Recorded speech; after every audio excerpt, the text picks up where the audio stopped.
Good day and welcome to Women Lead TV, brought to you by Connected Women of Influence. I'm Eva Venari, founder of the Elevate Institute, your host for this segment of Leading Your Health, the show that helps you take charge of your health. So many of us are leaders in every other part of our lives but health. Let's solve this. Our conversation today is measure your fitness progress differently. So today, Antonique Vincent is with us. Antonique, with over a decade of education and experience in the fitness industry, is the owner of Uniquely Fit Training. Her mission is to help everyone redefine the way that they view wellness so that they're able to fully embrace their unique version of healthy. Good day, Antonique, and welcome to the show. Thank you for having me. Yeah, it's a pleasure. I've been waiting for a couple weeks, month, I don't know, long time to have this conversation. Yeah. So let's jump in. And I remember the very first time that we spoke, it made such an impact on me. I made a note next to your name, Seeker of Life. Oh, yes. Will you say more about that? Oh, I just seek just greatness, and I think that goes with being a seeker of life and a seeker of experiences. That's my thing. Experiences. I'm all about what can I learn, and from what I've learned, what can I give to other people so that they can just be better in their own lives. Yeah. Well, that's got to be fulfilling, right? It is very fulfilling. Yeah. So, I mean, because that is probably, I don't know, I'm not going to answer this question. I'm going to ask it. You've inspired and empowered people of all ages and backgrounds by increasing body acceptance and awareness. What is the biggest key that you've found to bringing inspiration to so many so that they hear it individually? Telling my story as authentically as possible. In every part of my wellness journey, because I don't always like to say like my weight loss journey anymore, because I did lose a significant amount of weight. I lost 80 pounds throughout my weight loss journey. But my wellness journey has spanned all the way from the time that I was about like 13 years old. And my segments of my story fits so many different people, no matter where they are on their journey. And it's so important for me to also be transparent and honest about all of the things that I experienced, and how the biggest thing is that losing that significant amount of weight did not make me happier. It did not make the stars align. It did not help me to find that pot at the end of the rainbow. It did not do all of the things that I thought it was going to do. Was I healthier? Yes. But emotionally and mentally, it probably made me feel a lot worse about myself. Well, it sounds part of your story was in that, but let's dig a little deeper. I'm nosy. I want to know what what inspired you to go down that path. It sounds like finding happiness or something in that pot of gold, or pot at the end of the rainbow. That's it. But say more about all of that. Definitely. So for me, and I think like most women, and I tell people all the time, I can only speak from the story of a woman because I'm a woman. I can't speak from the story of what a man might feel. I grew up, I was very petite when I was a child. I was very, very petite, and petite where the doctors thought I was underweight. They thought I was like malnourished. And so my mother is a foreigner. And so the doctor basically said, you need to feed her more. She needs to eat more. And then that grew into, by the time I hit puberty, I put on 30 pounds from the end of seventh grade to the end of eighth grade. And then it started this cycle of she's overweight, she's obese. And, as a middle schooler going into high school, which is your most awkward time of your life, like I was telling a girlfriend of mine, that is the ugliest time of your life. Like it literally is, physically and emotionally. And so I had experienced, I was plus size. I didn't look like all the other girls. I really wanted the attention that I felt like other people were getting. I felt like that's what success is. But also I was being taught that from society. And then I was being taught that from my surroundings, my environment, because society is influencing my environment, my friends, my my family, things like that. So went to high school, and I like I really took it seriously. It was kind of exercise that in my bedroom as a kid. Just like really sad. When I look back at it, I'm like this middle schooler that's working at the time. I ended up losing weight, and it all kind of did with I just uh, sacrificed my own happiness so I could get what I would be in return on my investment, which is even more happiness. And once I lost the weight and my body did not look like what I thought it was supposed to look like. I thought I was supposed to look like an Instagram model. I thought I was going to look like Tyra Banks. Like I thought that's what I thought that my life was going to be. And then when my body didn't look like that, I kind of had like a God, what the hell is going on here? Like I did everything I was supposed to do. I restricted all of the foods. I damn near got an eating disorder from all of this. And I'm not getting the results that I thought I was going to get. I also saw that it didn't make people treat me any better. It didn't make people light up to me essentially differently. I did get more attention, but it was attention that felt really shallow because people weren't getting to know me. They were only approaching me because I was conventionally attractive now, so they say. And so I had to get to this rock bottom place where I was crying every day because I felt like my boobs were falling down to my belly button. Because one thing they don't tell you is you don't get to choose where you lose weight. And I lost a lot of weight in my chest. And so Not laughing at you. I'm like, it's like after having children, you know, when you're done breastfeeding. We both they get don't this. tell you those things.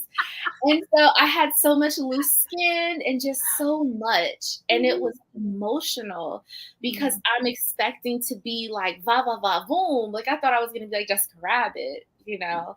And so I had to get to this point where I had to figure out, and I was also, I'm in the fitness industry. So I also am like, why isn't my stomach as flat as I thought it would be with almost losing 100 pounds? And why am I not rock hard, solid bodied? And, you know, so I had to do the inner work. I had to learn how to separate my success as a person from the way that my body looked. And I had to also learn how to separate my worth, my value, and my validation and take it out of my body and place it back into who I am as a person. And I found in that journey, I've learned to embrace the person that I am, the light sides and the dark sides. And because that makes me a whole person, not the way that my body looks. And that is what I try to preach to a lot of people, a lot of my clients, that you really have to do that inner work. If you want to lose weight, that's cool. That's totally fine. But understand that losing weight is not going to make life magically delicious. Like, not going to do those things. And yeah. Well, so there goes my rabbit mind. Can you still have the magically delicious cereal and get to your ideal self? Yeah. Silly question, but I hear a lot of things like, you know, as a holistic health practitioner too, I hear do I have to stop drinking my wine? Do I have to stop eating pizza? Do I have to? And so it's a valid question. It's like, can we still have our Lucky Charms? I feel like you can. I feel like you can. I feel like life is meant to be enjoyed, you know? And one of the things I always think back to, when I was in my heavy, like really restricting my diet, one of the things I restricted for myself was popcorn. And popcorn is not something, so I know people are probably watching like, girl, popcorn. Yes, popcorn. And because I couldn't have that, I would cry every night Oh my God. that I was on this diet because I just wanted some popcorn. I love popcorn. And it hurt my soul that I couldn't have that. And it wasn't because of like, oh, it was like an emotional eating type of thing. I just really like popcorn. Popcorn is amazing. Like, what do you mean? Yeah. And so that I think was the moment for me where it was like, I'm not living a life where I have to restrict things. Now, I've also learned once I started to become more in tune with myself and more in tune with my body, there are foods that I just can't have in excess or that I can't have at all because it just does not work for my body. Like, for example, I cannot have an excess of bread, not because it makes me gain weight, but it's starting to literally make me feel physically sick. And then I learned I have a wheat intolerance. Like I have like a little gluten intolerance. So like I used to love Philly style pretzels. I can't eat them anymore because they make me feel sick. Yeah, well, that's a different limitation than I can't have this because I won't lose weight. Mhm. It's just coming at it from a different point of view that is holistically healthier. So you Mhm. talk a lot about that holistic, physical. Mhm. So say more about that. I mean, we've been talking about the emotional aspects of it, but it sounds like to me that emotions play a huge part in the body's physical shape, and how you get there and whether or not you feel all that conflict. So let's talk about that. You mentioned a little bit about validation. I want to tune in on that. Expand more on this. Where should we validate and measure our success? Yeah. So if you are on a wellness journey, your success should not fully come from the way that your body looks compared to someone else's. Because the one thing that a lot of people don't understand, and this is why I always say if you're going to get with a practitioner or a trainer or something, please make sure that they have science based evidence in their practices. Your DNA is not going to have you looking like everybody that is deemed to be conventionally like acceptable with their bodies. So that's number one. Number two, you can measure your success by, are you sleeping better or longer throughout the night? You can measure your success through your blood work. That's one of the main ways that I tell a lot of my clients to measure their success. Do that blood work every quarter. Watch how your A1C goes down. Look at how your cholesterol levels go down. Learn the difference between your HDLs and your LDLs. Understand what your triglyceride counts are. And then when those are good, you can dig even deeper into what's your sodium, your chloride in your body, your iron, really dig deep into the fullness of your body versus aesthetically what your body looks like. Because one thing that I've noticed being in the fitness industry for all of these years, the size of your body does not determine how healthy you are. I've been a cycling instructor for almost 12 years.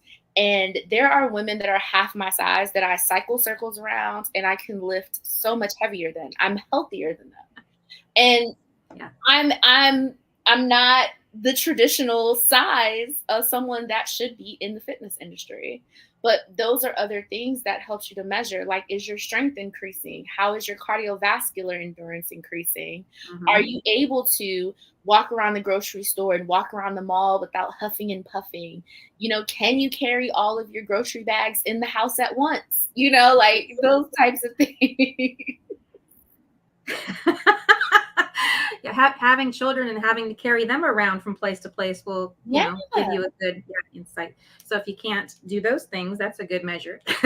Exactly, exactly. And one of the things I've worked with a few of my clients right now, they are recovering from rectalis diastasis, and some people say it in the reverse way, but basically it's the tearing of the abdominal muscles.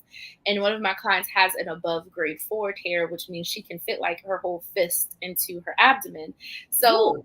of course there are so many limitations that we have, but how do we measure the her progress? Well, we have to measure it in how has her strength increased. We have to measure it in, are you going up in weight? How is your form now in these movements? What is your day-to-day changes? How is lifting your children better now than before we started? And a lot of my clients that have children that I work with virtually, I get their kids involved with the workout as well. Like for some reason, kids really love like doing what their parents do. Literally the monkey see, monkey do.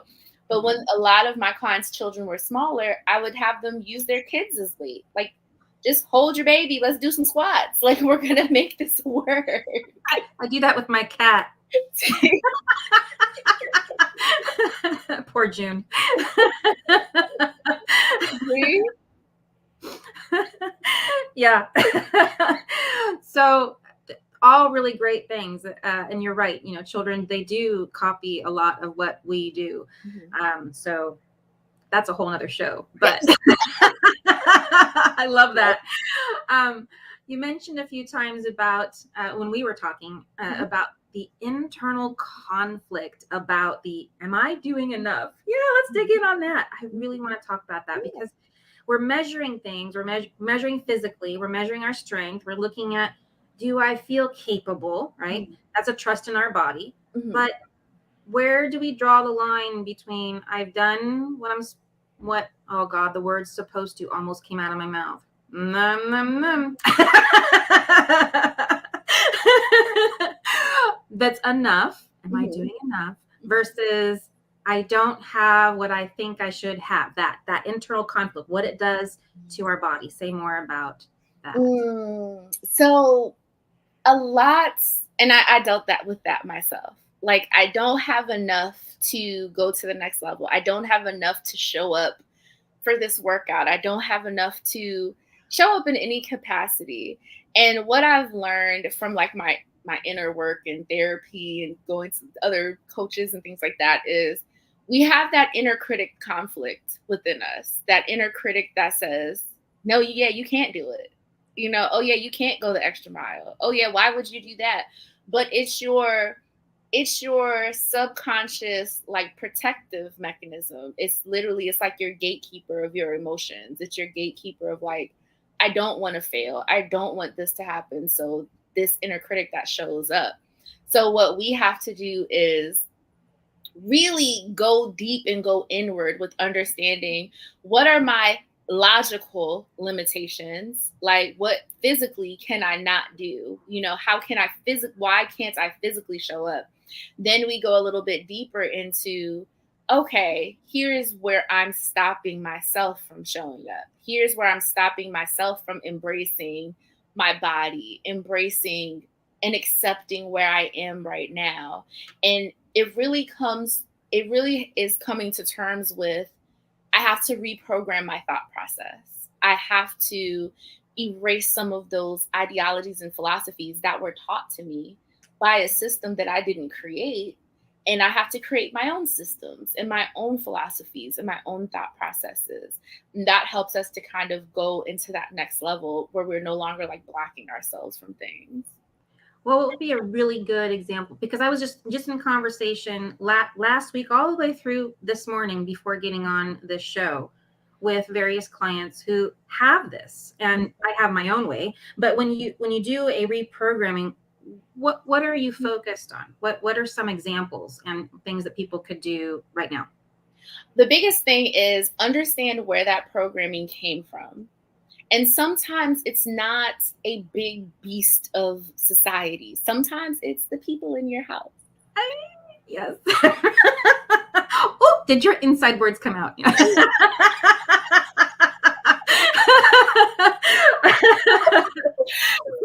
So you have to figure out, how do I make peace with that? And it may not be going directly to that person and saying, you said this and said this. It's not always about that. It's not about them. It's about finally reckoning with understanding, like, oh, this person said these things or acted in this way that came from their own insecurities that they didn't project it onto me. Therefore, this is why I feel the way that I feel. And I think for me, and for a lot of clients that I've worked with, helping them through that cycle of understanding has helped them to really shape their own lives and their own philosophies the way that they would like to. Um, because we don't come out of the womb with these societal standards. We don't come out of the womb with the fears and all of that stuff. Someone else gave that to us. Give it back. Give it back. It's not yours to hold on to. And I know that for myself, once I finally realized that, it helped me to move throughout life much more freer and much freer in my body without feeling like I have to sacrifice my body in order to appease other people and to be successful in the way that other people say that I need to be successful. So could you add into, would mantras be helpful in a situation like this? Yeah. What are your favorite ones? Oh, so my favorites, I have a lot of them. Oh, You know what's funny is I actually have like a book that has a lot of my mantras. It's funny, it's sitting right here, but my biggest one is I am a magnet for success, love, money, and opportunities. That's my biggest one. And also, I repel all energies that work against me. And even when I feel like I can feel someone's energy trying to latch on to me, like someone's insecure energy, I kind of take a moment and I take a couple deep breaths and I say, I do not absorb other people's insecurities, displacements, or projections. I've definitely learned that um, we are our own energy, what we project out into the world, that's what leads us. We don't need to let other people's energies and projections lead us out into the world and into our journey that we call health. So really just sitting, even when my parents be doing this, and I know a lot of people's parents do this, but I have to say to myself, I say, I will not let this become of me because it is not of me. I did not create this energy, so I will not absorb this energy. Ah, that's a lot of ownership right there. I did not create this energy. Mm-hmm. Well, what happens if you did? So this is where I've learned that a lot of people struggle in the space of excuse me, accountability. I've learned that it's easier for me to take my own accountability than to place accountability on other people. That's where my struggle bus is. But it's very important to understand I created this environment. I created this space to make myself feel the way that I did, or to continue to make myself feel a certain way. That's one thing I think a lot of people misconstrue is you have the power to discontinue something and you have the power to continue it. And if you continue it, then you got to take accountability for yourself that you're staying in the environment, you're staying in the place that's making you feel really bad. Yeah. Yeah. Especially if you are doing the things that keep you where you are, because you can't get to the new place doing what you were doing. Yes. Yeah. And that's even the same thing with your body. You can't expect to feel good about your body if you're continuing to participate in behaviors and activities and be in environments that are not celebrating of your body right now. Yeah. You mentioned insecurities a few times, and you call it breaking up with your insecurities. Like, yeah. So breakups are hard. Yes. Even if it's a toxic relationship, breakups are hard. Yes. How do you break up with insecurities? Ooh, breaking up with insecurities is flipping it and making it work for you. Like, because again, the things that we're insecure about, we didn't decide to be insecure about it. Other people are insecure about it, so they told us to be insecure about it.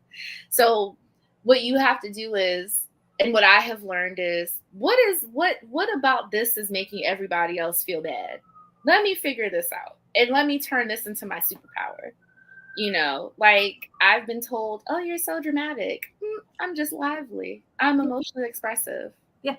I have not found you too dramatic. I'm like, I like you. We can be friends. Or even when it comes to your body, you know, Yeah. someone that says, oh, you're not going to be successful in your body. You think that you won't be successful in this body. And it's deeper about what you feel about you versus what it really is about me. Yeah. Yes, exactly. So, all right, good. Yeah, it's just some people are going to ask, how long does this process take to get to a place of, I would call this self-love? Yeah. It's an everyday process. Yes. Oh, Eva girl, it's an everyday process. I have been on this journey in this space since the end of 2020, and we're coming up on 2024.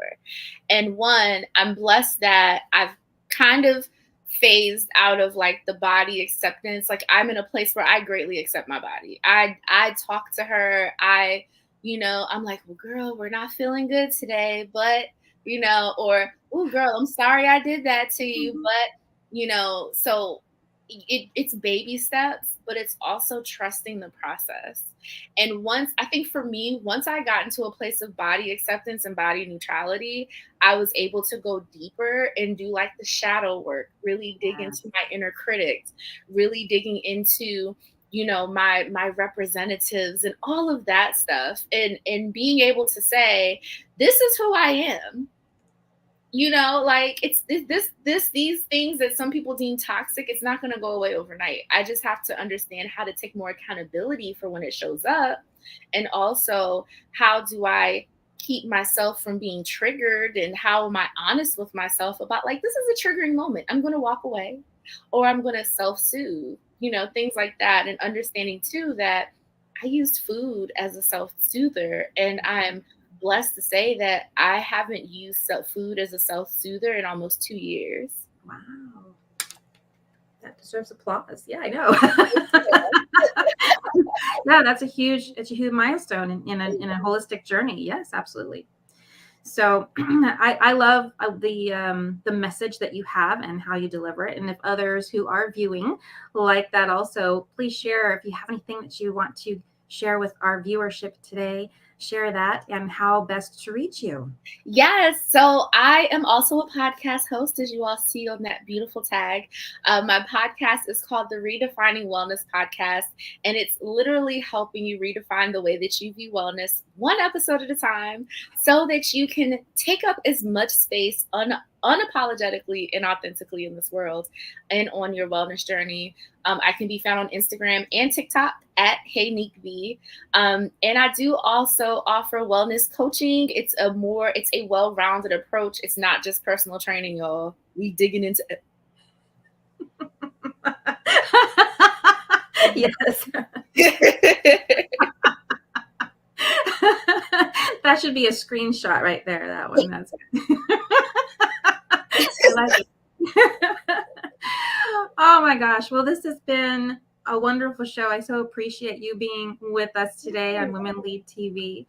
And any last words of wisdom that you want to depart to all of us? Yes. The biggest thing is take up all the space. Take up all the space in this world. Because if you don't, you will regret it. No matter how big you are, no matter how small you are, take up all the space, because somebody else is going to do it if you don't. So why not you? If not you, then who? That's right. Okay. I learned that trying to exit the parking lot at the Hollywood Bowl. Yeah. Somebody go take it. Well, you have to take your turn. Nobody's going to give it to you. See, you have to take it. Just go. That's right. It. That's right. So, all right. Well, thank you again. That's it for today's show. I love having you on. Thank you. Yeah, so appreciate you. I said it's been a sincere pleasure to be your host today. And thank you to our viewers for watching us live. This has Eva Venari, founder of the Elevate Institute, reminding you to question with purpose.